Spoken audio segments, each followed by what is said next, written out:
Hello and welcome, and to those of you who celebrate the Lunar New Year tomorrow, Happy Year of the Tiger. I am Glenn Tiffert, co-chair of the Hoover Institution's project on China's global sharp power, and it is my pleasure today to introduce an extraordinary event that showcases how the causes of democracy, freedom, and human dignity ought to unite us all. Slightly more than 20 years ago, the late Congressman Tom Lantos, who represented the district immediately north of the Hoover Institution, spoke about China's pending bid to host the 2008 Summer Olympics. He said, "The notion that an Olympic event, which is the celebration of human dignity, should take place in a police state and a dictatorship is repugnant." Today, those words are even more cogent than they were then. Only 12 years ago, Beijing's organizing committee threatened certain punishment to any visiting athlete who would dare violate China's restrictive norms on free expression. Today, the Foreign Correspondents Club of China, whose members will report on the games, issued its annual report in which a stunning 99% declared that reporting conditions in the country did not meet international standards. Xi Jinping leads the most powerful, assertive, and brazen authoritarian regime anywhere. Yet the world's democracies are divided over the myriad challenges that an emboldened, illiberal China poses to our interests and values. If experience teaches any lessons, Sochi in 2014, Beijing in 2008, Moscow in 1980, and Berlin in 1936, wishful thinking about such matters is not a plan, and shrinking from this moment would be foolish. Today, we host a discussion about the hard choices before us, and we will conclude by taking questions from the audience, which you can pose using the Q&A button at the bottom of your screens. For more about our program, let me turn the floor over to my colleagues, Larry Diamond, a senior fellow at the Hoover Institution and my co-chair in this project on China's global sharp power, and to Orville Schell, the Arthur Ross Director of the Center on U.S.-China Relations at the Asia Society. Larry, over to you. Thank you so much, Glenn, and welcome to all of you to this event, China on the eve of the Winter Olympics, hard choices for the world's democracies. The hardest and most urgent choices for the world's democracies right now, of course, lie in a different part of the world and are being pressed on us by a very different, aggressive, authoritarian great power, namely Russia. But whatever Vladimir Putin does or does not do to assault Ukraine in the coming weeks, the People's Republic of China will remain the most powerful rival to the United States and to our allies and partners among the free states of the world. China, of course, will be watching carefully what Russia does in Ukraine, and most of all, how the US and its allies respond.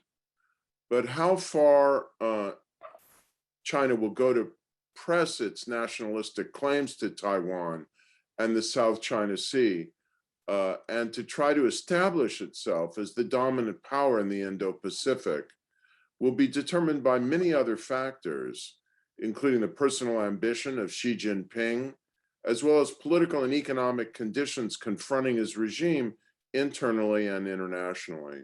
So we think this is an important moment to ask generically three questions. What kind of regime has China become after nearly a decade of rule by Xi Jinping?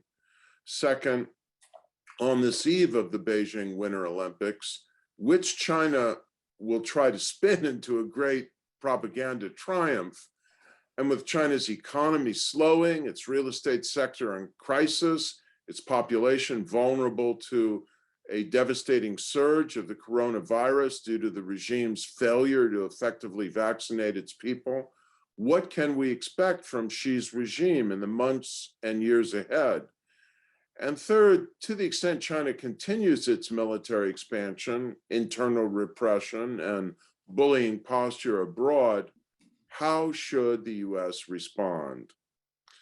We begin to seek answers to these questions with opening remarks by video from George Soros, a longtime observer of China.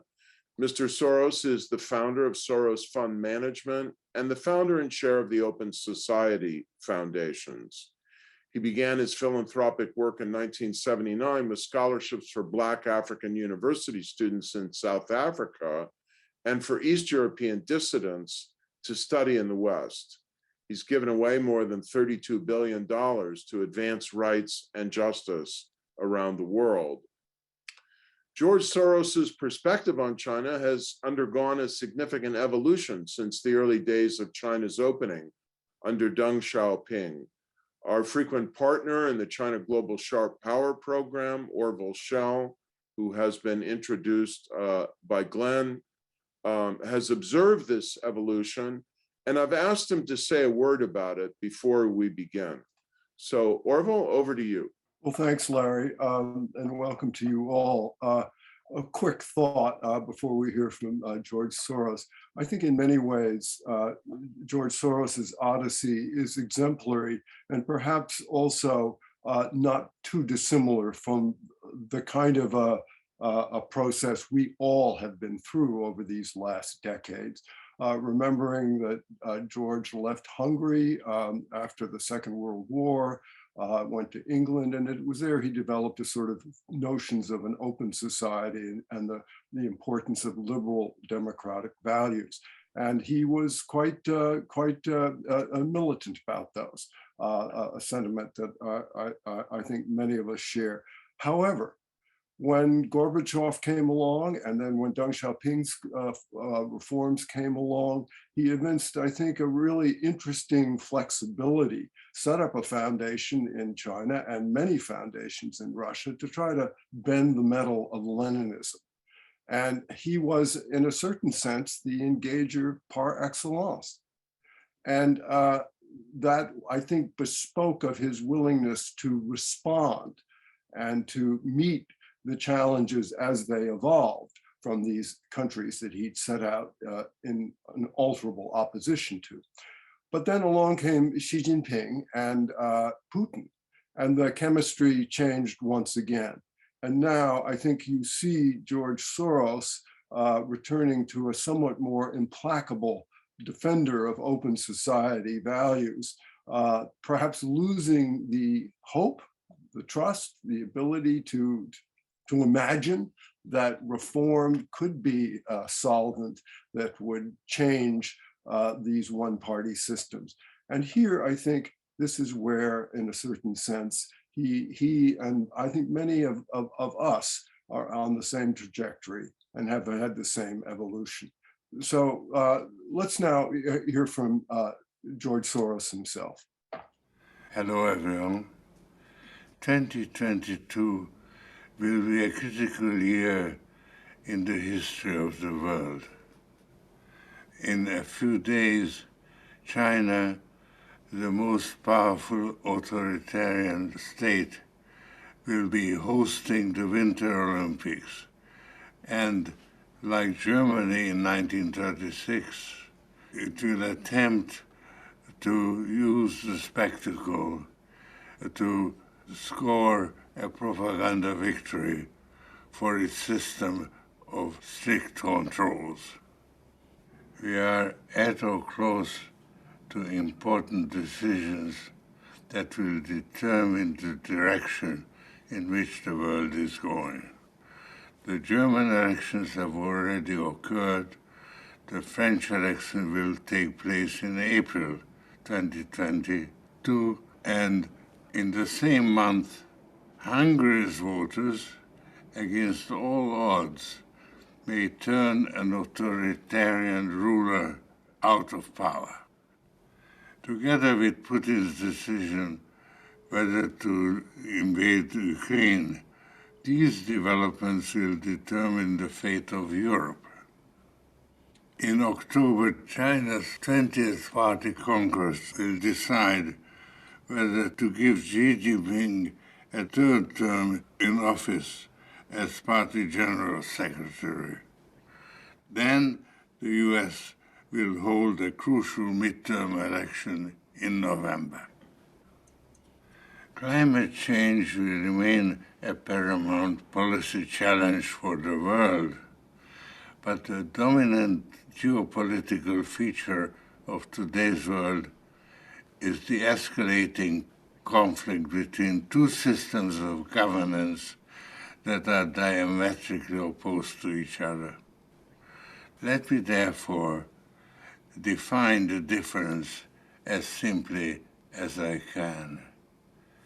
In an open society, the role of the state is to protect the freedom of the individual.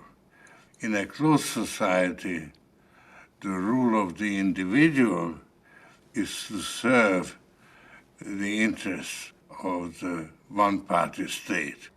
As the founder of the Open Society Foundations, obviously I am on the side of open societies. But the important question today is which system of governance is going to prevail. Each has strengths and weaknesses. Open societies unleash the creative and innovative energies of people. Closed societies concentrate power in the hands of the one-party state. Those are the strengths. The weaknesses are more specific to local and regional conditions. For instance, the relationship between the European Union and its member states is still evolving. The EU ought to protect Lithuania, which recognized Taiwan, from an unofficial blockade by China. But will it? The victory of open societies can't be taken for granted in a world teetering at the edge of military aggression, both in Ukraine and in Taiwan. President Biden has generally adopted the right policies. He told Putin that Russia will pay a heavy price if he attacks Ukraine, but the US will not go to war to defend Ukraine. If Putin attacks, the heaviest penalty will be greater transatlantic cooperation. Biden won't make any unilateral concessions, but he's interested in finding a peaceful solution. The choice is up to Putin. At the same time, Biden has made it clear to Xi Jinping that if he uses force against Taiwan, China will have to confront not only the US, but a larger alliance composed of the AUKUS, that's Australia, United Kingdom, and the US, and the Quad, which is US, Japan, Australia, and India, together with a number of other potential allies who have not yet committed themselves to joint action, such as South Korea and the Philippines. Japan is the country that has most fully committed to defend Taiwan. On the other hand, Xi Jinping has declared that he is determined to assert China's sovereignty over Taiwan by force if necessary. He is devoting enormous resources to armaments. Recently, he surprised the world by demonstrating a hypersonic controllable missile. The US has nothing comparable and doesn't intend to compete. I think that's the right policy, because Xi Jinping's hypersonic achievement doesn't change the balance of mutually assured destruction that will stop the enemies from attacking each other. The missile is a mere propaganda victory. Still, war between the US and its enemies has become more plausible, and that is not a pleasant subject to contemplate. Recently, I asked myself the question, how did the current situation arise? When I embarked on what I call my political philanthropy in the 1980s, American superiority was not in question. That is no longer the case. Why? Part of the answer is to be found in technological process, most of which is based on artificial intelligence or AI, which was in its infancy in the 1980s. The development of AI and the rise of social media and tech platforms evolved together. This has produced very profitable companies that have become so powerful that nobody can compete with them, but they can compete with each other. These companies have come to dominate the global economy. They are multinational, and their reach extends into every corner of the world. We can all name them: Facebook, Google, Apple, and Amazon. There are similar conglomerates in China, but their names are less well known in the West. This development had far-reaching consequences. It has sharpened the conflict between China and the United States and has given it an entirely new dimension. China has turned its tech platforms into national champions. The US is more hesitant to do so because it's worried about their effect on the freedom of the individual. These differences, different attitudes, shed new light on the conflict between the two systems of governance that the US and China represent. In theory, AI is morally and ethically neutral. It can be used for good or bad, but in practice, its effect is asymmetric. AI is particularly good at producing instruments of control that help repressive regimes and endanger open societies. Interestingly, the coronavirus reinforced the advantage repressive regimes enjoy by legitimizing the use of personal data for public control purposes. With all these advantages, one might think that Xi Jinping, who controls personal data for the surveillance of his citizens more aggressively than any other ruler in history, is bound to be successful. He certainly thinks so, and many people believe him. I should like to explain why that is not the case. That will require a thumbnail history of the Chinese Communist Party, or CCP. The first person to dominate the CCP, Mao Zedong, unleashed the great leap forward that caused the death of tens of millions of people. This was followed by the Cultural Revolution that destroyed China's traditional culture by torturing and killing the cultural and economic elite. Out of this turmoil, a new leader emerged, Deng Xiaoping, who recognized that China was woefully lagging behind the capitalist world. His motto was, "Hide your strength and bide your time." He invited foreigners to invest in China. Then that led to a period of miraculous growth that continued even after Xi Jinping came to power in 2013. Since then, Xi Jinping has done his best to dismantle Deng Xiaoping's achievements. He brought private companies established under Deng under the control of the CCP and undermined the dynamism that used to characterize them.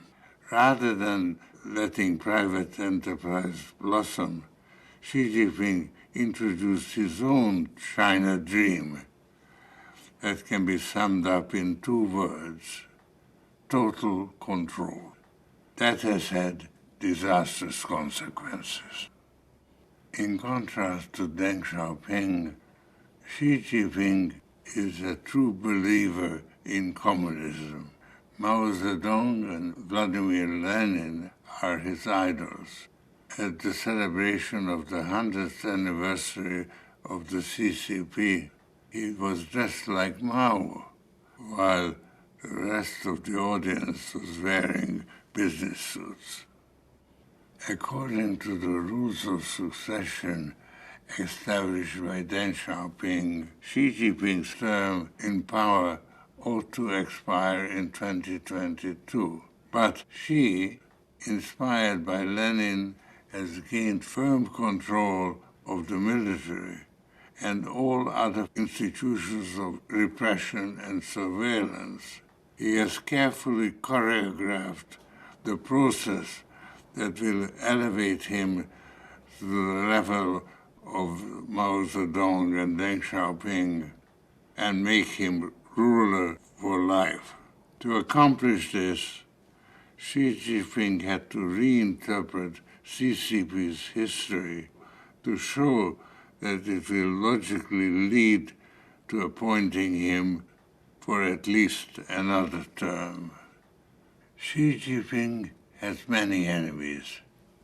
Although nobody can oppose him in public because he controls all the levers of power, there is a fight brewing within the CCP that is so sharp that it has found expression in various party publications.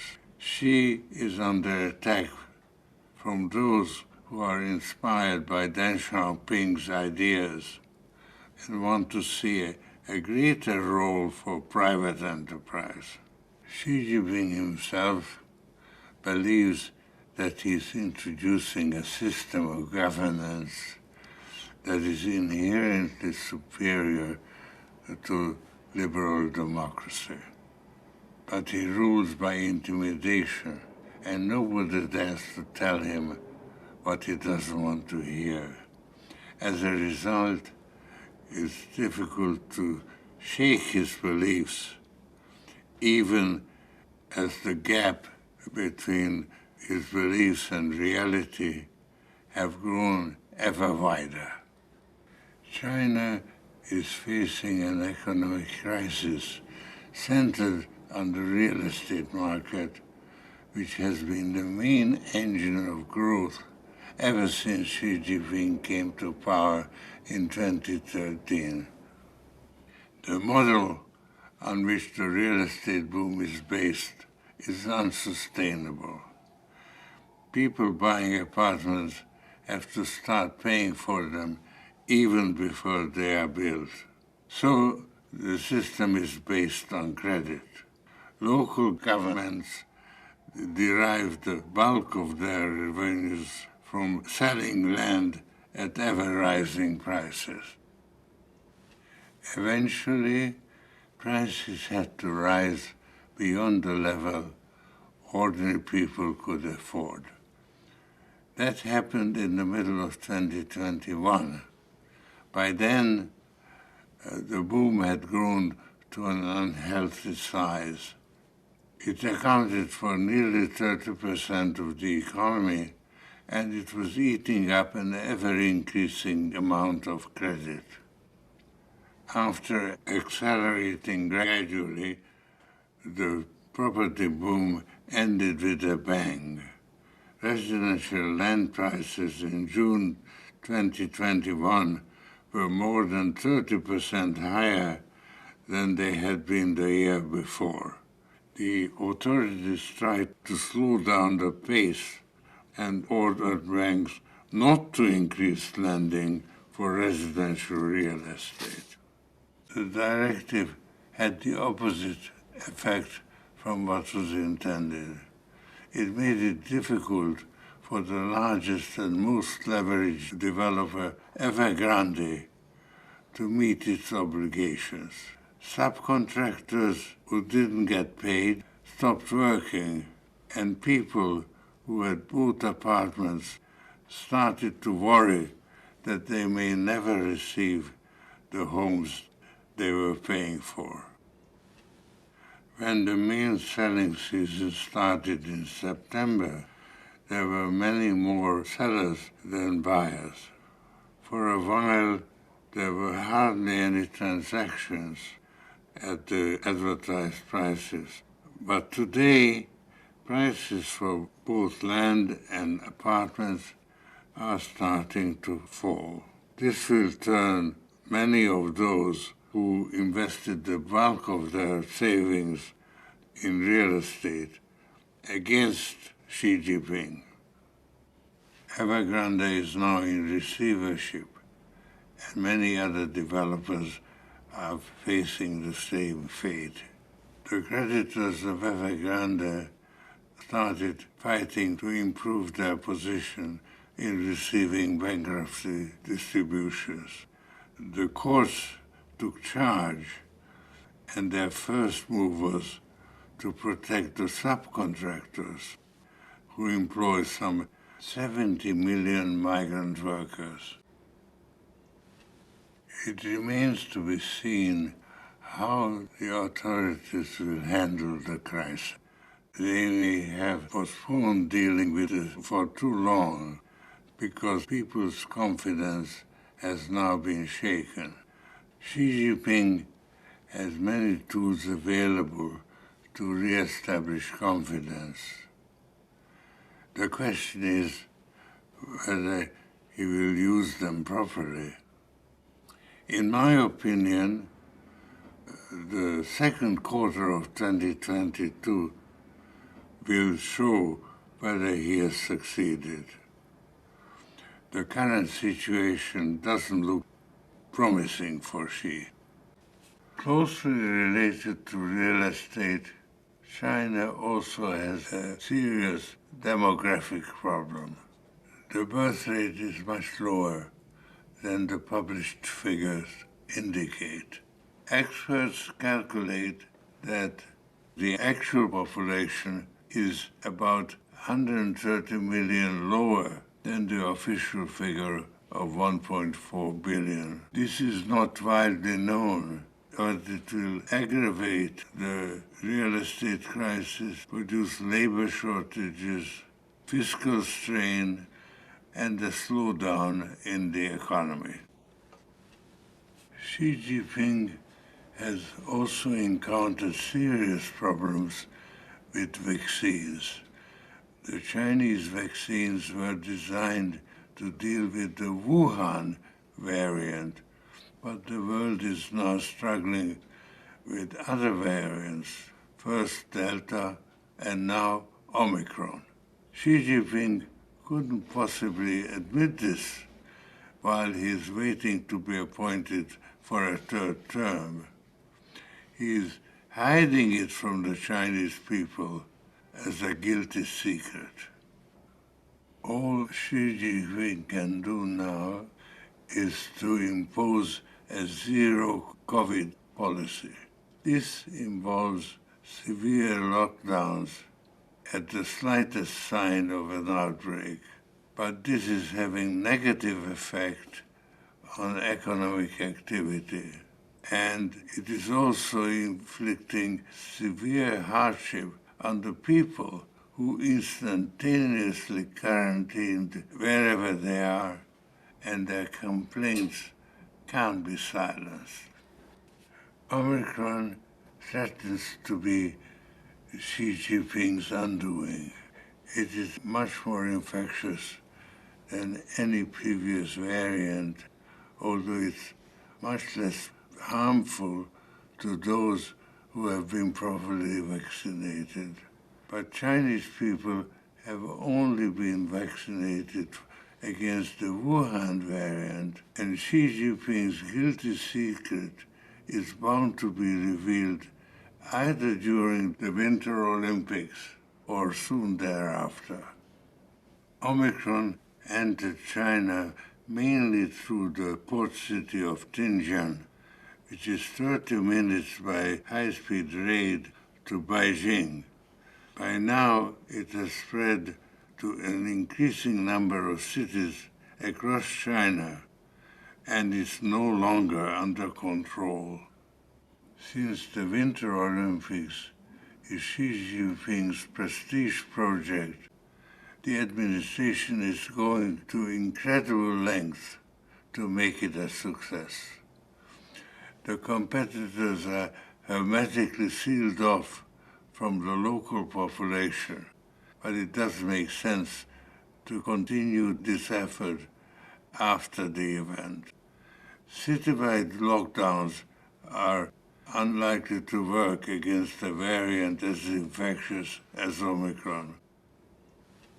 This is evident in Hong Kong, where the Omicron outbreak looks increasingly serious. Yet, the cost of zero COVID is rising every day, and the city is isolated from the rest of the world and even from China. Hong Kong highlights the wider challenge Omicron represents for Xi Jinping. Xi tried to impose total control, but he failed. Given the strong opposition within the CCP, Xi Jinping's carefully choreographed elevation to the level of Mao Zedong and Deng Xiaoping may never occur. It is to be hoped that Xi Jinping may be replaced by someone less repressive at home and more peaceful abroad. This would remove the greatest threat that open societies face today, and they should do everything within their power to encourage China to move in the desired direction. Thank you. Well, our thanks to George Soros for those very informative and forceful analytic remarks. Now I'd like to introduce our two panelists for the remaining hour. Matt Pottinger is a distinguished visiting fellow at the Hoover Institution. He served from 2017 to 2019 as Senior Director for Asia in the National Security Council, and then from 2019 to 21 as the Deputy National Security Advisor to the President.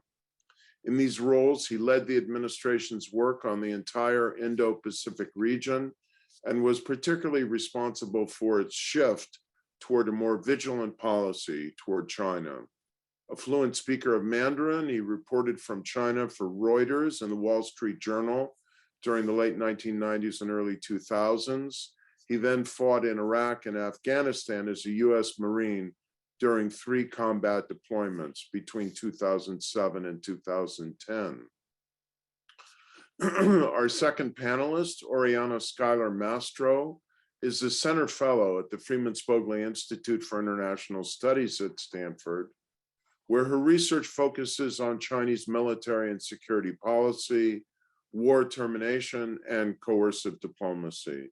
She is one of the leading experts on China's military and on China's regional and international behavior and ambitions. She's also a non-resident scholar at the American Enterprise Institute and a reserve officer in the United States Air Force, for which she works as a strategic planner at the US Indo-Pacific Command. So welcome, Matt. Welcome, Oriana. Thank you for joining us. I'd like to start with China's internal politics. This is obviously an important year for the regime, as George Soros noted. In a few days, it's going to begin hosting the Winter Olympics. Maybe more importantly, in October, the Chinese Communist Party will choose its Secretary General, and most people expect Xi Jinping will consolidate his dominance with the 3rd term as paramount ruler. So is that what you see happening? Do you agree with George Soros that Xi will fail to be as paramount as Mao and Deng Xiaoping were? but is he really seeking total control? Matt, we'll start with you. Sure. No, thanks so much, Larry. It's great to be with all of you.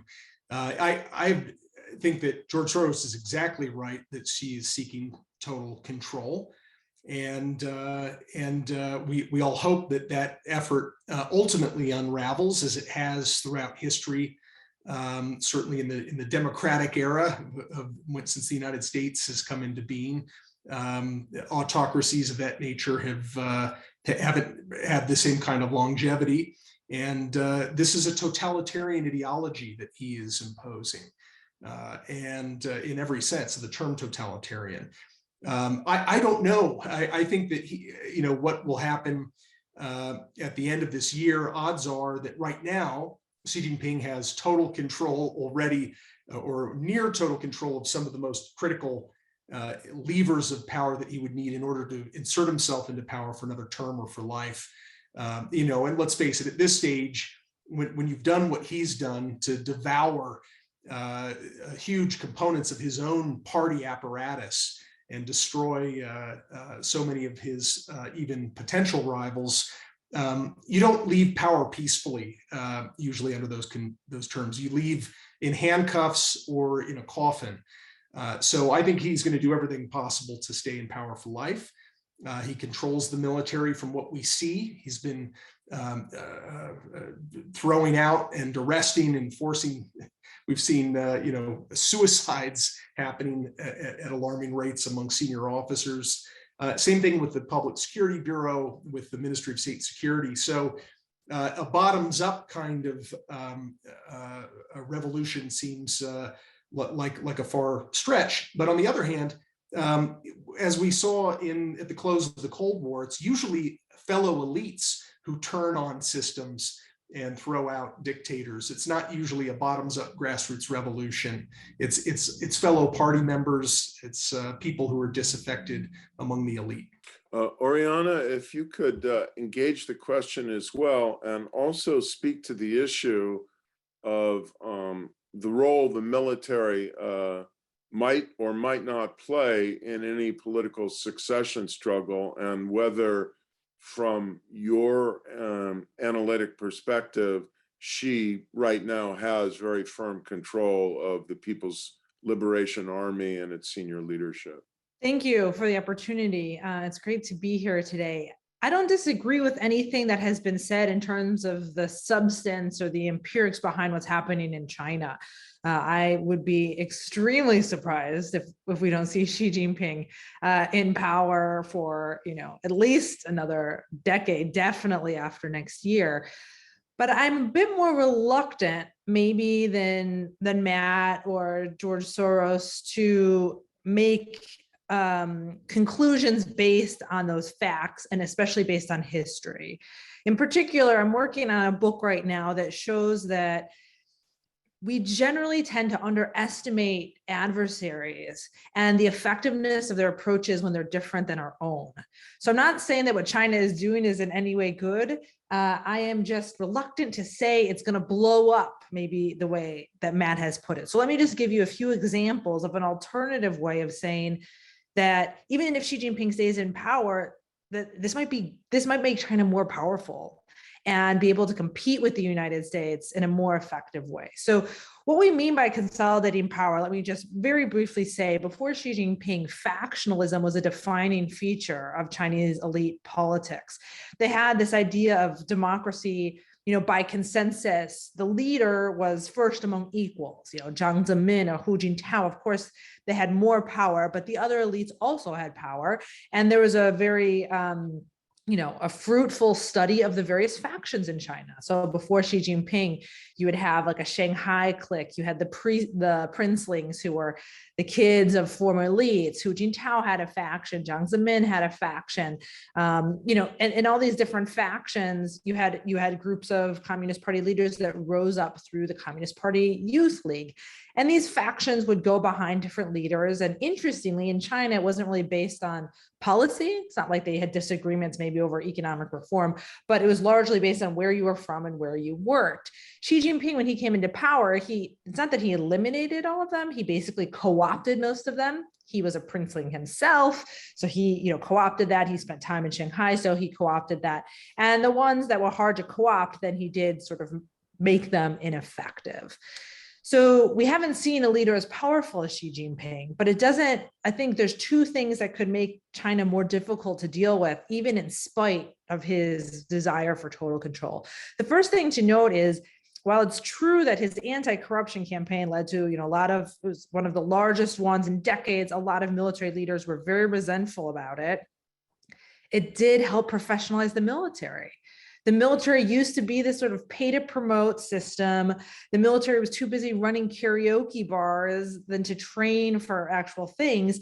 Xi Jinping, everyone was corrupt, of course. And he was able to choose, basically the leaders who are not on board with professionalization, who did not want to push through the reforms that were necessary to be able to conduct the types of operations that take Taiwan by force, because they had their own little fiefdoms, they had to go. So of course, part of it was all this politics, but part of it has now made the military more competent and more professional. And at least at the lower levels of the military, there's more trust in their leadership because they feel like their leadership didn't just pay to get there. So I am concerned that this sort of total control has also led to some improvements, especially in their military capabilities.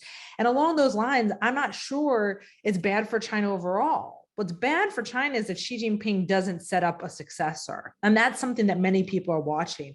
If party Congress after party Congress, he doesn't promote people that could eventually challenge him, then even if he stays for life or not, whatever it goes, it's not going to be good for China when he leaves if no one is prepared to take over the reins. So I think that's the big question. Is Xi Jinping so insecure that regardless of how long he stays, he's going to make sure that no one else has the power base and capability to run that country? If that's true, then we are going to have this type of implosion, I think, that Matt's laying out. But it's not necessarily the case that Xi Jinping's personal desire for total control makes China easier for the United States to compete with. Matt, I'd like to add, before I move on, because I'd like to talk about the role of ideology, but before I do, I'd like to ask you if you've got any thoughts in response to the points Oriana has made. And I'd like to note for our audience, since someone asked what is meant by the third term, isn't Xi ruler for life? Well, under Jiang Zemin and under Hu Jintao, that's not the way it was. There was an institutional rule for rotation of power after 2 terms as president, and presumptively after 2 parallel 5-year terms as Secretary General of the Chinese Communist Party. So Xi has wiped that out, of course, and has now prepared himself for a 3rd term, and as you note, Oriana, possibly a 4th, and so on. I've even heard speculation that he might be grooming his daughter someday to succeed him, and that one of the things we should watch for is whether she's elevated to the Central Committee. But Matt, any thoughts on all of this? Yeah, it's funny. I hadn't heard that about his daughter, but it wouldn't be out of line with some of the things that we heard Xi talk about late last year, which was the idea of red bloodlines. This idea that only people who are directly descended from the revolutionaries who founded the party and won the revolution are really entitled to power. Everyone else is just hired help. And so that he became much more open about this around the time of the historical, the party centenary and the 6th plenum last year.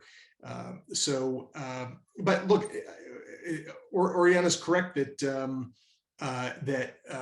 for a time, this consolidation of all of this power towards very specific ends. The most important one is to keep himself in power and the party in power, but also to try to do extremely big, dangerous things like take Taiwan, annex Taiwan, push democratic countries farther and farther out of the sphere of influence that he wants to build, similar to Putin. It's why they are mutual admirers of one another.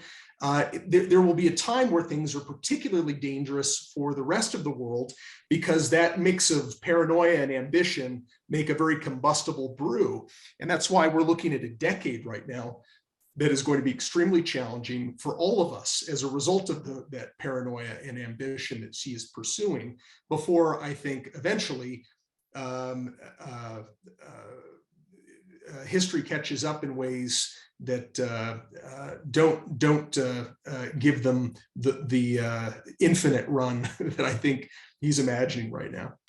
We're going to come to paranoia, power, and ambition, but first I'd like to ask you each about an element of Xi's rule and Xi's strategy that seems to be rather striking, which is the kind of revival of ideology and ideological discipline and indoctrination penetrating through all of the different institutions of Chinese society.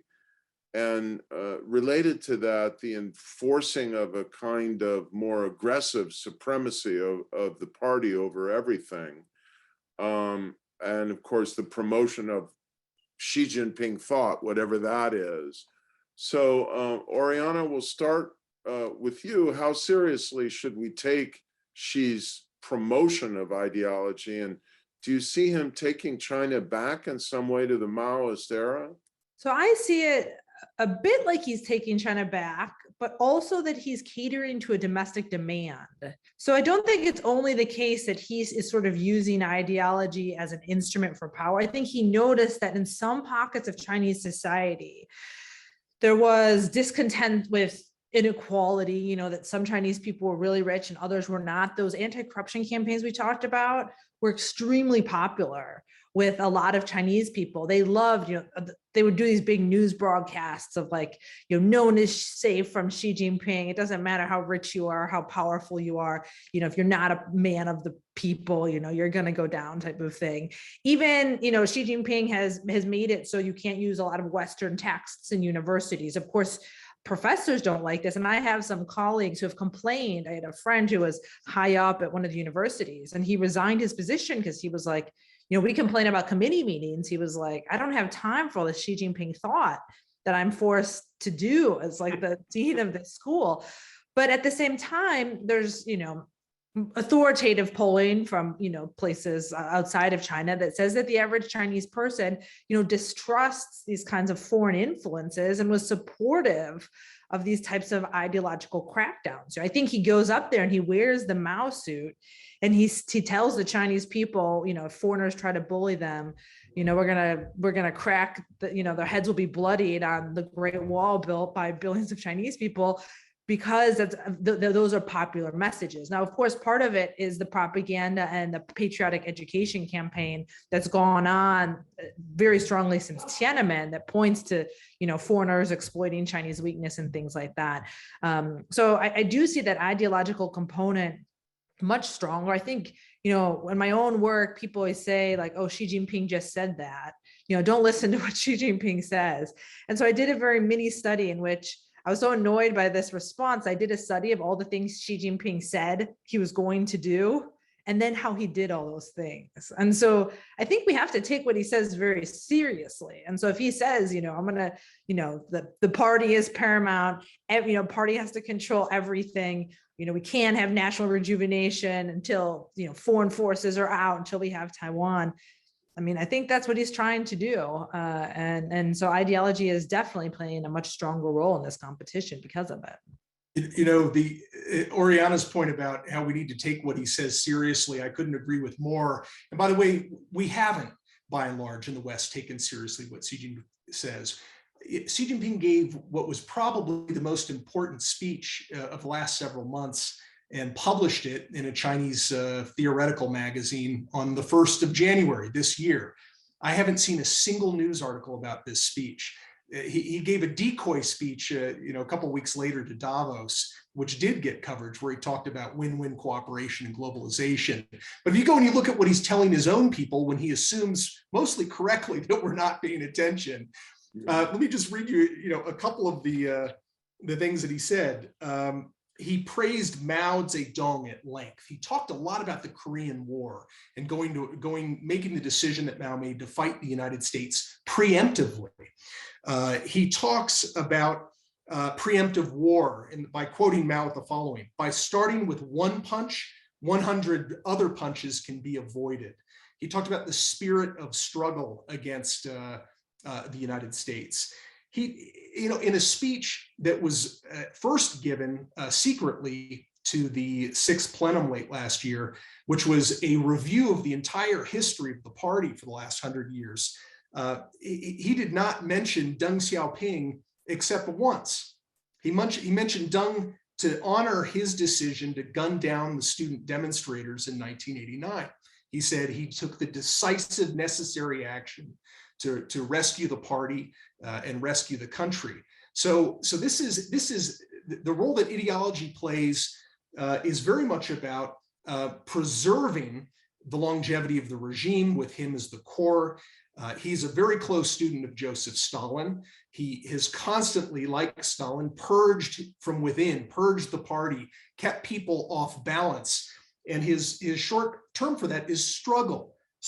He says in a speech, we must grasp the historical characteristics of the new great struggle, carry forward the spirit of struggle, grasp the direction of struggle, the initiative in struggle, and the will to struggle. He says struggle another 10 times, without catching a breath, and finishes by saying, no matter how strong the enemy is, no matter how difficult the road, how severe the challenge, the party is always completely without fear, never retreats, does not fear sacrifice, and is undeterrable.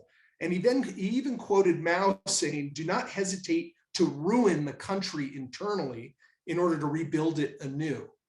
That sounds like a pretty important speech to me. I haven't read anything about it in the English language, but that gives you a flavor of the role that ideology plays today. Well, I hope you will of course, make a record of this available online, but I hope you will share his thinking and your interpretation of it more widely, because this is pretty striking.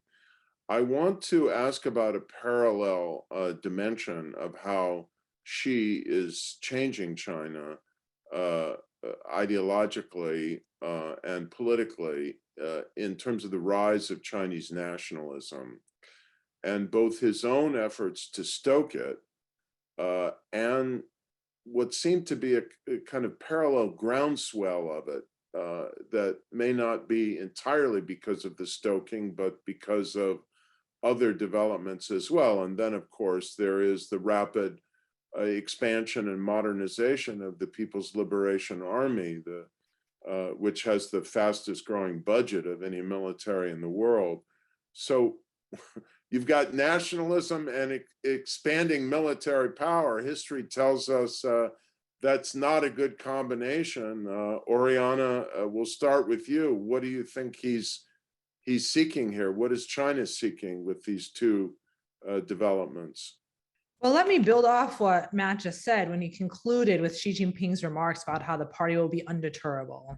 One of the things I often say, and especially in the region, is we can either have a China that is deterred and unhappy or undeterred and happy. You cannot have both, right? So a lot of countries are afraid of provoking or upsetting China, but the bottom line is, and they've written extensively about this in a lot of more authoritative military texts, they want strategic space, which basically means they want the opportunity to do whatever they want, whatever they decide to want to do it, and no one should say or do anything about it, whether it's in the political, economic, or military realm. In my discussions with Chinese colleagues, this is how they think of great powers, that great powers get to do whatever they want with no consequences. Now, I always respond, great powers are ones that no matter what they do, everyone has something to say about it. So I think they have that a bit backwards. But the bottom line is, they do not want to when we look at a lot of the lessons of history, right? Taiwan Strait Crisis of 1996, the United States sends in a carrier, battle group, and we deterred that crisis. But what China learned from that was not, we should be nicer. What they learned is we do not want to be deterred. And so part of the military buildup, they realized they had no options, right? When we send aircraft carriers near China, for decades, they had no options. And so they said enough, and they developed the ability of having an anti-ship ballistic missile that hits carriers. So now the United States in a crisis would be much more reluctant to bring one closer. As you mentioned, their military spending increased by 740% in the past decade. And a lot of that has been first to ensure that they have the capabilities to keep the United States out. To make sure the United States cannot fight wars the way the United States wants to fight, whether it's hitting bases in the region or, sinking US ships or disrupting satellites. The bottom line is that gives the United States a lot of pause. And so moving forward, I think that's what they want to do. The party gets nationalism by standing up to bullies. And so part of the military's role is to stand up to the bullies, which is primarily the United States and its allies. It's interesting. A lot of people in the region think the principal bully right now is the Chinese Communist Party state and its People's Liberation Army. Matt, your thoughts? Yeah, I mean, the thing that keeps Xi up at night is his own people, right? It's you can never paper over the lack of legitimacy, even with short periods of great achievement. You can't paper over the fact that it's just not a democratic system, that no one had actually selected the Chinese leader to serve as a dictator. So if you look at some of his recent discussions, some of the recent comments he's been making, he's talking a lot about color revolutions, which is unusual. China usually doesn't talk about it to describe a contemporaneous event. That's been Putin's line. That's right. So that's the common denominator in sort of in a sort of proto quasi alliance between Putin and Xi, and to some extent the Ayatollah in Iran.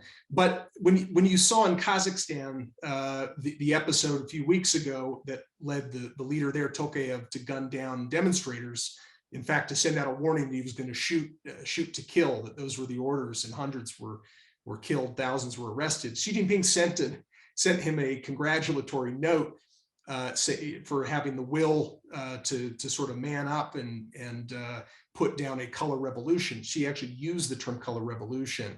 So there's this idea of trying to push, color revolution is also really a euphemism for democracy, right? They want to push that as far away as they can. They don't want it on their borders, and increasingly they don't want it even on their maritime frontier. And so that gives us some sense of what the objectives are with all of the perceived bullying that's coming from China that you mentioned there. Does that help us understand why China has snuffed out even the semi-democracy, rule of law, autonomous system that existed in Hong Kong? Yeah, I mean, they couldn't even bear the idea that this golden goose, where just a massive flow of investment was coming into China. It was a place where all of the world wanted to park itself in order to exchange in business and trade and ideas with China. They could not stand the idea that people would be demonstrating in favor of continued rule of law, essentially, and that autonomy, which isn't national sovereignty. We're still part of China. Many Hong Kong people I know are very proud to be Chinese and to be proud to be part of China. But as they started to encroach on the rule of law, to start wiping out those civil liberties, people took to the streets, and China thought it was worth strangling that golden goose. And believe me, Hong Kong will be out for the count, I'm afraid, in order to preserve that satiate that paranoia that they feel up in Beijing. Can I just say one thing about Hong Kong, which I think is just interesting?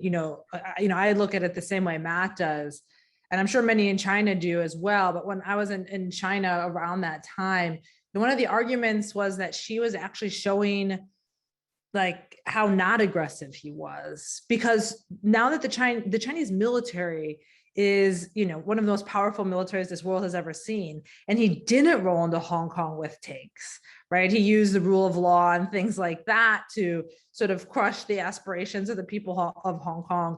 But on the other side, like, he could have rolled in with tanks. This could have been, and at least in the United States, a lot of us were sort of worried and waiting for that, of when were people going to be gunned down in the streets. And so I think that also leads to this alternative, or not an alternative thing, but just the fact that nowadays China has so many sources of power, of influence and coercion, right? It's not necessarily the case that they always have to use force, but the outcomes can be just as bad. So I have this whole research project about revisionism, in which I try to make this argument that sometimes the problem is what China wants, but sometimes it's how they try to go about it.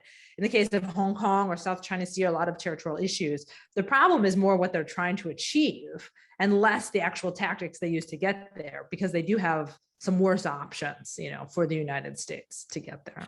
Well, let's talk about one of the scariest things that it looks like they're trying to achieve, which they keep referring to, and which you have referred to, Oriana, which is their ambition to complete the ending of a century of humiliation by, quote, reunifying Taiwan with the motherland, end quote, or however they phrase it from time to time.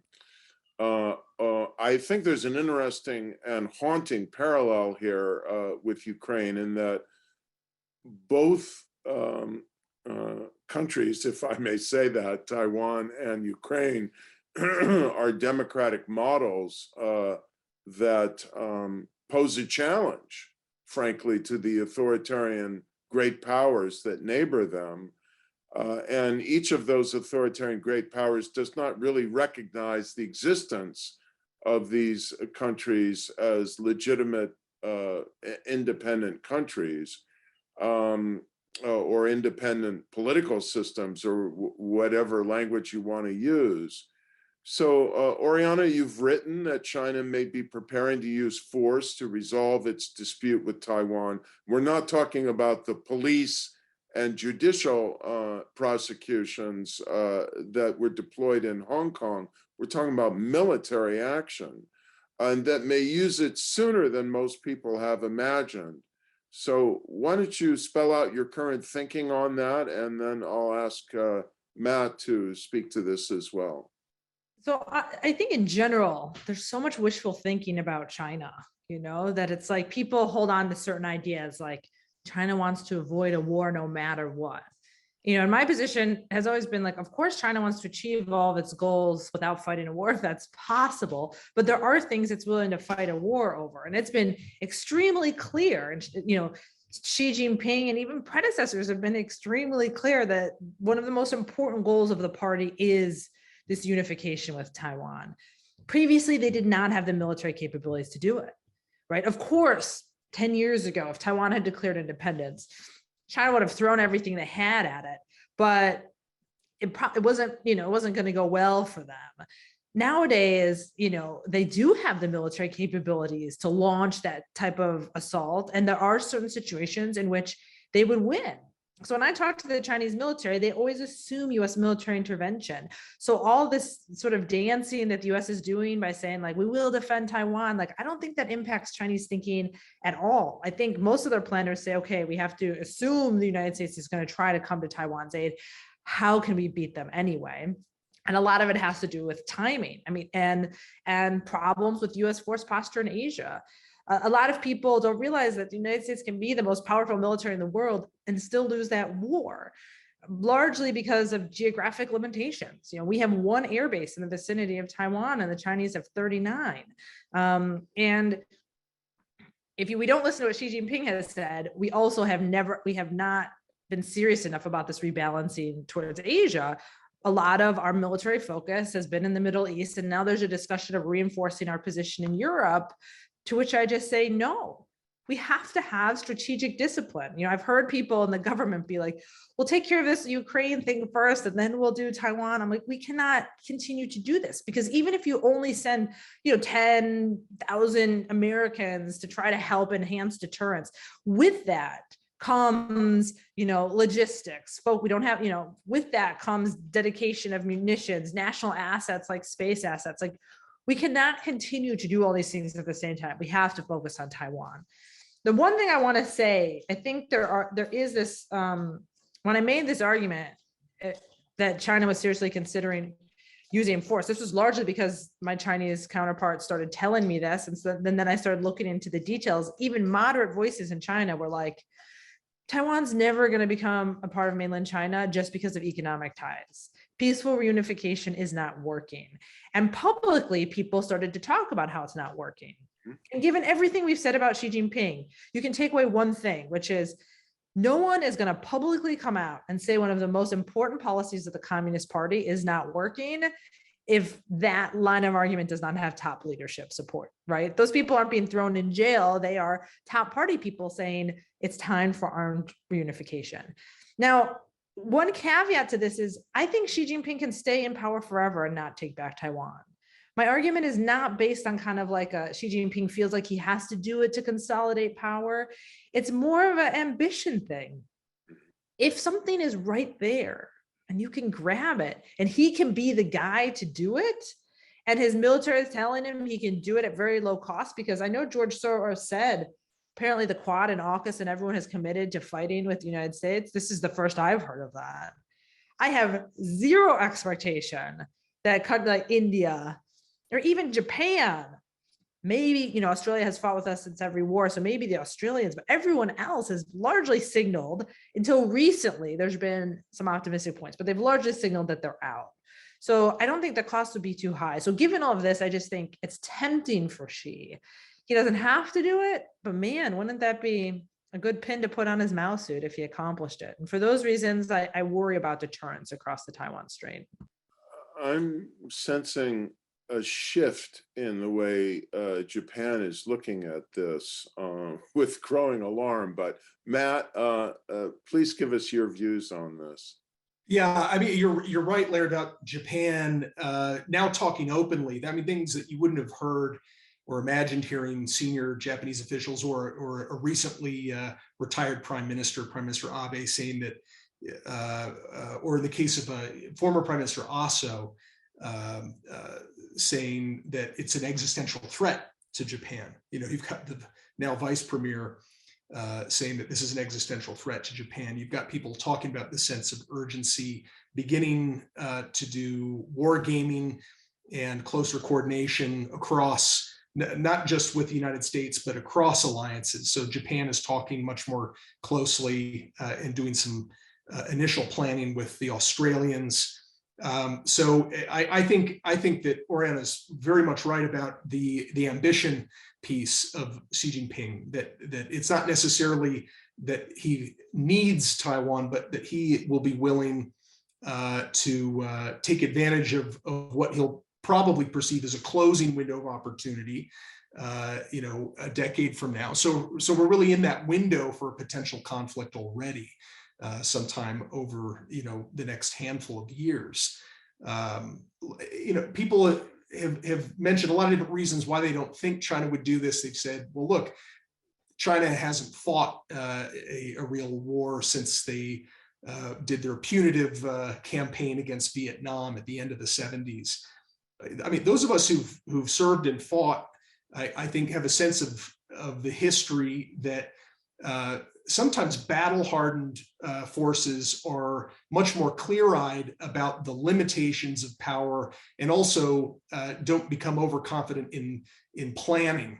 And when you haven't fought for decades, as the PLA has, you start to become really enamored with the idea that plans are going to go according to the way that they're written, the idea that wars can be fast, short, and decisive.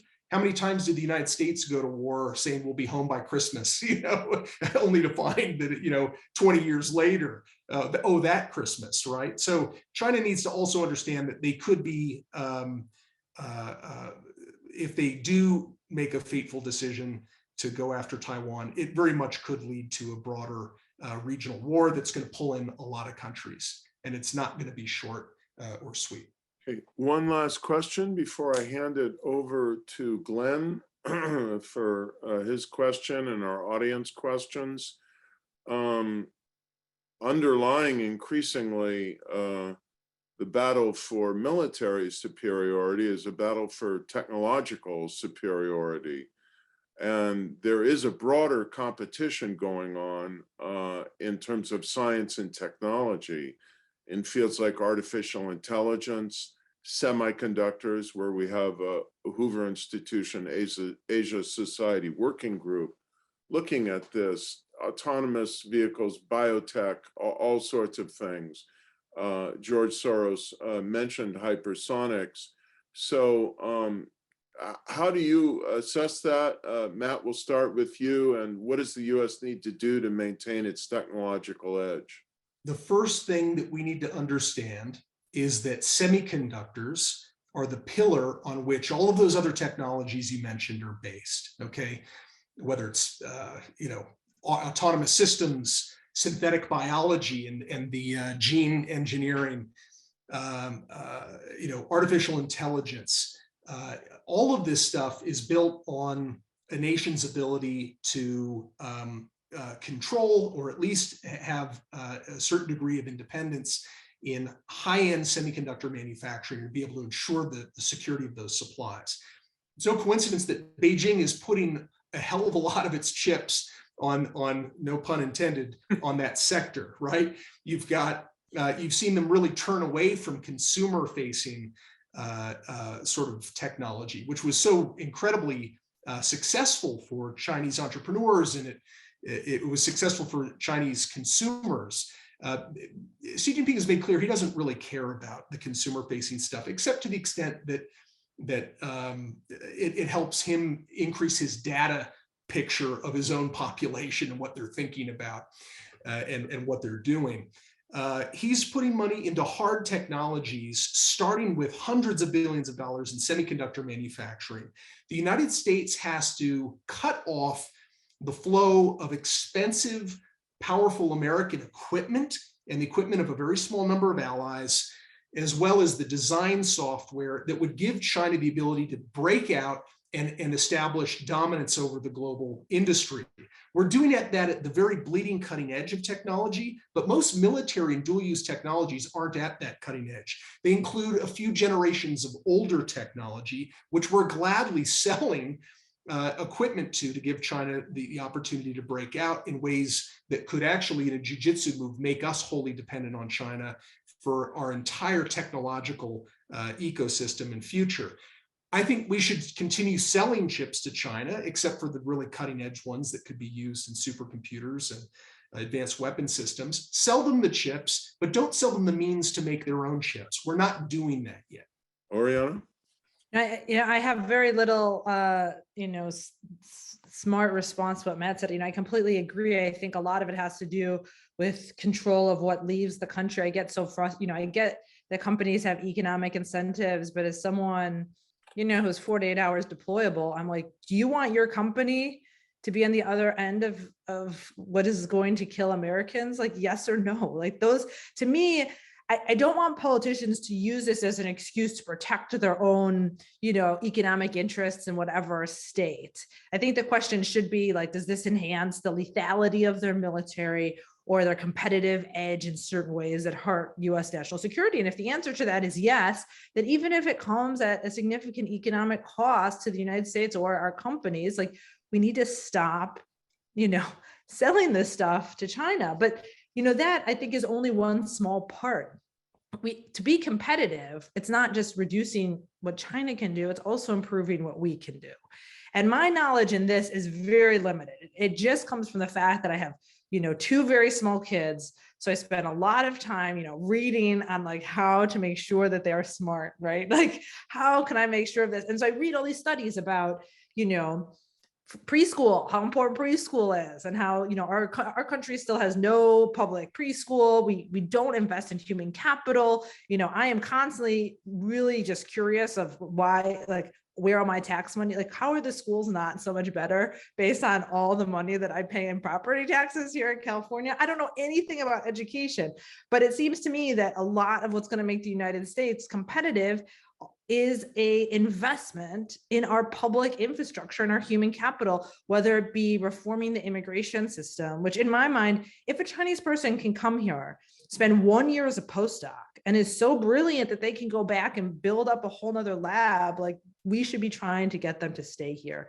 So all the things that have made us competitive in the past, which is largely sort of that openness of society and investing in our people, seems like that's what we need to be doing. And the Biden administration is taking that kind of building homes type of thing seriously. I mean, I don't think seriously enough. I mean, I always half joke, like, I don't care the political party, whoever actually makes my daycare expenses tax deductible and invests in education for my children, like that's the party I'm voting for. But that's not the discussion. That's not where we're going with this, though. I think that's probably where we should be going. If we think freedom is what makes us competitive, we have to create a situation which are incentivizing the right types of competition, the right types of companies, and that we have the people here that have the brain power and the training to do it. All right, let's thank you both. Let's continue the discussion now with Glenn Tiffert. Go ahead, Glenn. Thank you very much, Larry. Before posing my question, because we've had some questions in the Q&A, I just want to underscore that this event is being recorded and will be archived and posted to Hoover's YouTube channel within about a day or two, so you can spread the word if you'd like others to be able to watch it. Now, Oriana and Matt, I think Oriana's last remarks were a great transition to the question that I'd like to pose to both of you. For most of the discussion, we've been talking about the bilateral relationship and largely in terms of military competition. I'd like to widen the aperture and think about geostrategic and geopolitical competition in other parts of the globe. What can the United States do in the near term, medium term, and long term to ensure that we are a more compelling alternative to what China is offering in the realm of ideas, but also in the more transactional realm of trade, investment, and economics? Many other countries around the world, particularly in Africa and Latin America, are deeply attracted by what China is dangling before them. How do we compete better against that? What are your ideas? So I can go ahead and start and say that I don't think China's out competing us. The United States is not competing in these areas. We are largely absent, especially from the developing world. I'm constantly surprised, administration after administration, I'm always, Xi Jinping has been very focused on trying to build a power base in the developing world, and also not even just political, making sure they vote with him, in the UN, but also economic. Part of his strategy to not be so dependent on the United States and allies for trade and stuff is to build up the markets in a lot of these developing places. If you look at how much effort, the US strategy, I would largely characterize post-Cold War strategy as pick a handful of countries that are important, and as long as they're with us, that's fine. We got Japan, we got Australia, UK, sometimes Germany. Okay, that's the way, then we can win this competition. But in my mind, numbers now matter. So, President Obama visited more African countries than any president before him. And I think he visited 11. Xi Jinping has visited something like 38. They're constantly, so in my experience, and this is largely anecdotal, I haven't done a large data study on this, but a lot of times when countries have the alternative, they choose the United States. But, a large part, when, for example, with infrastructure projects, the United States might have done a feasibility study and been like, we can build you this port, but no one's going to use it. So it's not worth the money. So we're not building it for you. Right. And the Chinese don't care. They're like, oh, if it makes you happy, we build this port, we build this port. So, there's a number of things. I mean, one, the United States absolutely has to have a strategy and be engaged with the developing world. When's the last time a president hosted, US president hosted leaders from some of these countries? I think hardly ever. While leaders meet with Xi Jinping all the time from very small nations. So this is the first thing. And the second thing is, again, it's a bit outside my area, but my discussions about US development assistance, foreign aid, is that Congress basically decides where this money goes, and it's largely based on pet projects. For whatever reason, the United States is mainly interested in healthcare and medical and not other aspects of development assistance. And so USAID and other government agencies don't have the flexibility to sort of meet demand on the ground because of how we do aid in our political process. So things like that, like, I don't think military is the answer. It's just in some cases the easiest. The president can easily switch where our military forces can go. And as much as this administration has said, like, they want the United States to be the new economic leader, like, a US president can as easily decide your number one trading partner is going to be the United States, right? Like, that largely depends on US companies, US individuals, competitive advantage, all these other things. And so that's why I always go to the military answers, because there are things that can be done right now and that the executive can largely decide. While I think absolutely the economic components of this are probably even more important for the great power competition in some ways. I just think they're harder to control. Larry, I just to complement some of the things that Oriana's just said, I'll give a couple examples. In our competition with China in over international bodies, for example, the United Nations and multilateral lending institutions and so forth, we are often losing ground to China in terms of influence over those organizations, not because China's putting in more money, but because they're using sometimes corruption, but also they're just showing up. They're putting people into key jobs. If not at the top of an organization, then they put them into the personnel department, where they can bring Communist Party members in to work in those organizations, or the IT department, where they ask Huawei to rebuild the whole IT system so they can spy on everyone working in those organizations, or in the general counsel's office so they can block investigations and inspector general investigations into corruption. So just to give you a pretty pointed example, the World Bank, which is down the street from the White House, it's always had an executive director who's an American. We're the largest contributor of money to the World Bank. Up until at least a few years ago, if not to the present day, China was the number one borrower from the World Bank of these low interest loans. But even more galling than that, every dollar that the World Bank lent around the world, 39 cents went to Chinese state-owned enterprises to be the companies that were the contractors doing the construction. American companies got 0.4% of that, 1/100th of the amount. So one thing we could do, for starters, is work smarter, not harder, in our own institutions and other institutions that we crafted in the wake of World War II. We should not permit state-owned enterprises to bid for contracts unless it's in their home country. There's a lot that we can do. We should fight not just for the director's job, but for the IT department, the personnel department, the deputy director, the lawyers who work in those buildings, and bring some common sense value back and values back to those organizations.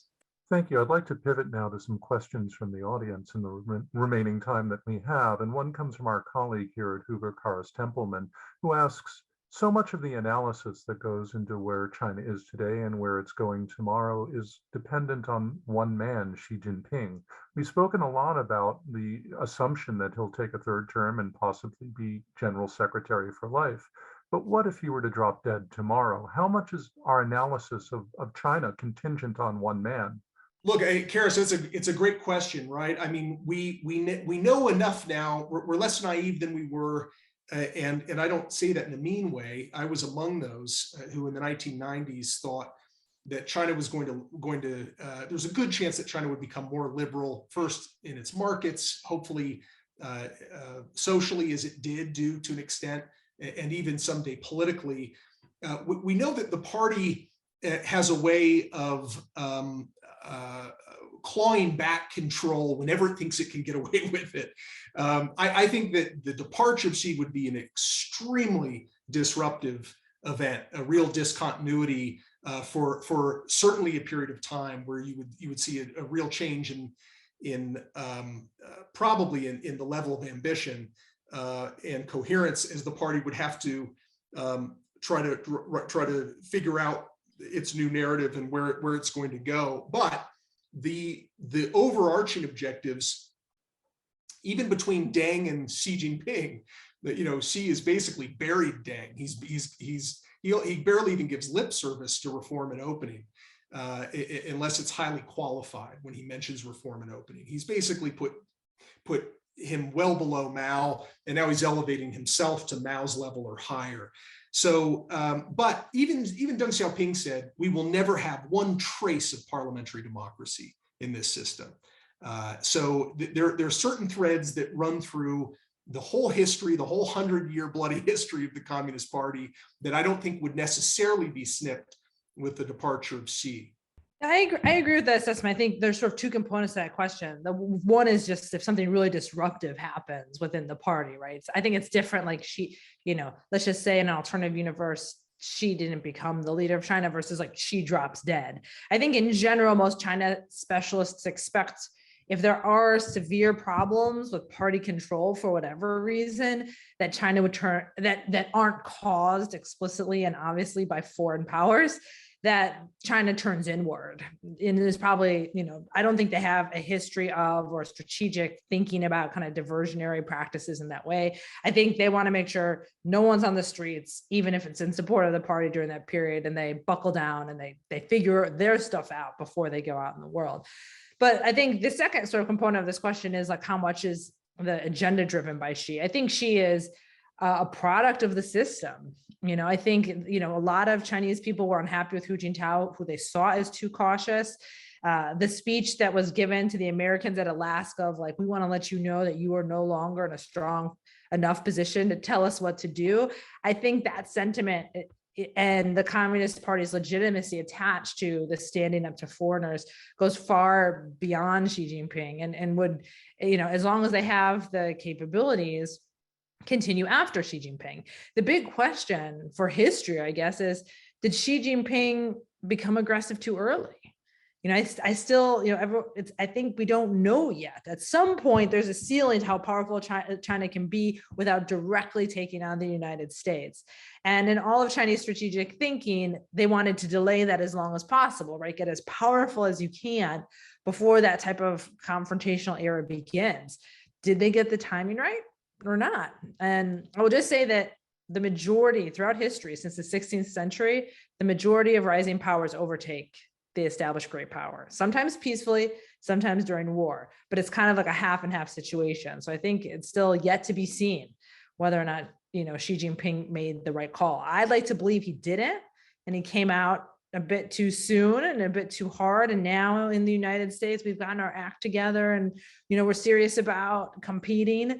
But then every once in a while, you know, things happen in government. I'm just like, no one is taking this seriously, right? Just like Matt said, no one read that speech. Like, come on, guys, you know, this is really serious. So I think a lot of it has to do with the fact that China has a great power image of itself. It's always wanted to return to be the dominant country in Asia. And Xi Jinping has just been the man who's been at the tail end of when they now have the power and capabilities to achieve that. The next question concerns our ability, and I think, Oriana, you touched on this earlier, our capacity and ability to manage two geopolitical crises or a two-front war at the same time on opposite sides of the globe. To what extent is the alignment between Russia and China today merely opportunistic or substantively deep? What are your assessments? And what does it mean for the United States? Well, you know, Glenn, the first part of the question, I think it is really important, and Oriana alluded to this through her comments. She talked about how Taiwan really needs to be the focus. I agree. We have to prioritize, and we have to rely on allies. Really, our most creative diplomacy needs to be in the areas that are slightly below the top priority. That's where you need the most. You need to be able to delegate to really talented people to work with the tools that they have to keep some of these things out of the president's inbox, or at least to limit the amount of time that they're in the president's inbox. Because, you know, it is hard to walk and chew gum, it turns out, in a democracy at the same time.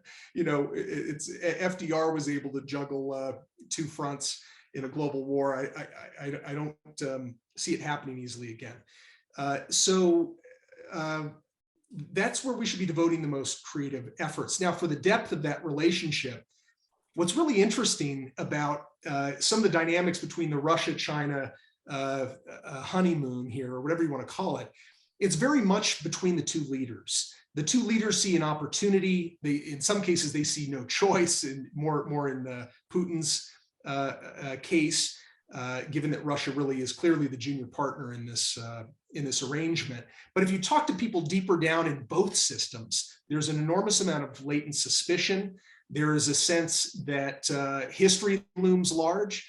I've got a map on my wall downstairs of a couple of different maps of the ways that the borders between Russia and China have changed over the centuries. And people don't forget, and people in those bureaucracies don't forget the land that was once theirs. They're both inherently revanchist empires. And they're also neighbors with a really long border. So I don't discount. I think that they are in some kind of harmonic resonance right now strategically, but it is very much top down. So I wouldn't say finish. I worked on this study for like a year and a half that then I'm like, I have to rewrite, so I haven't done it yet, about this China-Russia military relationship, trying to make sense of it, put together a data set of basically every exercise they've done, every consultation they've had, every meeting, to be like, what is going on? And I'll save you guys all the year and a half and say, my bottom line assessment is these two countries are deeply aligned, but for a very limited scope, which is to help China challenge the United States in Asia. It does not extend to China helping Russia with its goals in Europe, and helping does not necessarily mean like that these two countries are going to fight a war together against the United States. Actually, great powers, we always think about alliances the way the United States is with our more junior partners. So a lot of people, when they're trying to measure this, they're like, well, they hosting, do the Russians allow the Chinese to have a base in Russia? Or is there a command structure in which Russians are in charge of Chinese troops? Like, great powers don't do stuff like that. Like, generally speaking, they because they can protect themselves by definition, they like autonomy. So I don't think those are the right metrics, but you can look at, based on their exercises and activities, what they seem to plan on doing. And it seems at the very least, the Russians plan on providing China with a political and logistical support in a time of conflict, maybe something like, gray zone alliance politics, in which they can say like, oh, we're not friends of China. But at the same time, the United States can't cut off oil and other supplies to China because the Russians are providing it, even in the face of pressures for sanctions. Russia and China, their defense industries are becoming mutually enforcing as they engage in more joint development together, such that the Russians are in a position to actually produce equipment and weapons for the Chinese. So if we're in a protracted conflict, I think Russia could serve as the strategic rear to China, providing the munitions, logistical support, political coverage that would, and because of escalation dynamics, the United States would be very reluctant to attack those kind of Russian supply chains, even missile defense, if they do that together. Or if the Russians say, this isn't to support China, this is just to protect our northern flank, we're closing off the airspace around the Korean Peninsula and we're patrolling it. All of that makes it extremely difficult for the United States to prevail in a Taiwan conflict. So these two countries don't have to fight side by side together for the Russians to create some significant operational obstacles just by, a modicum of support. And I think given the relationship and given what the Russians have said about China's position, especially on Taiwan and in other territorial disputes, I think that type of support is likely to be forthcoming. Thank you, Matt and Oriana. We've come up on time and I want to be respectful of our audience. So though there are many good questions that still remain to be answered, I encourage you to come back to us for future events, and I'll turn the floor back over to Larry. Thank you, Glenn. I do want to tell our audience that it is my practice to send the questions to our speakers so they'll at least know what was asked and can incorporate it into their thinking. I want to thank George Soros for his opening remarks. I want to thank Matt Pottinger and Oriana Schuyler Mastro for this absolutely fascinating and deeply stimulating and informative discussion that we've had in the last hour. I want to thank Glenn Tiffert and Orville Schell for joining in, Janet Smith and her team at the Hoover Institution for their support of this event. And most of all, I want to thank all of you in the audience for joining us. That closes our session today, and we look forward to having you back another time. Thank you so much.